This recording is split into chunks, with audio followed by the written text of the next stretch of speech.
আপনার মাকে এই তিনটি কথা কখনো বলবেন না, নয়তো আপনাকে সারা জীবন কাঁদতে হবে। যদি আপনার মা আজও বেঁচে থাকেন তবে এই ভিডিওটি শেষ পর্যন্ত অবশ্যই দেখুন এবং কমেন্টে লিখুন আলহামদুলিল্লাহ। প্রথমত, মাকে বলা আপনি কিছু জানেন না। যখন মা কোনো পরামর্শ দেন তখন তাকে এটা বলবেন না যে আপনি কিছু জানেন না। মনে রাখবেন, যখন আপনি কথা বলতেও জানতেন না তখন তিনিই আপনাকে কথা বলা শিখিয়েছেন। দুনিয়ার সবচেয়ে বড় অভিজ্ঞতা যদি কারো কাছে থাকে তবে তা আপনার মায়ের কাছে আছে।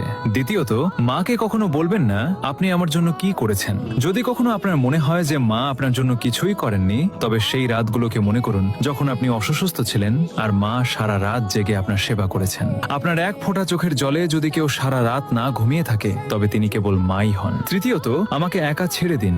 রাগের মাথায় মাকে কখনো বলবেন না আমাকে একা ছেড়ে দিন, কারণ একদিন তিনি সত্যিই আপনাকে চিরদিনের জন্য একা ছেড়ে চলে যাবেন। তখন আপনি চাইবেন কেবল একবার তার সাথে কথা বলতে, কিন্তু তখন অনেক দেরি হয়ে যাবে। যদি আপনার মা বেঁচে থাকেন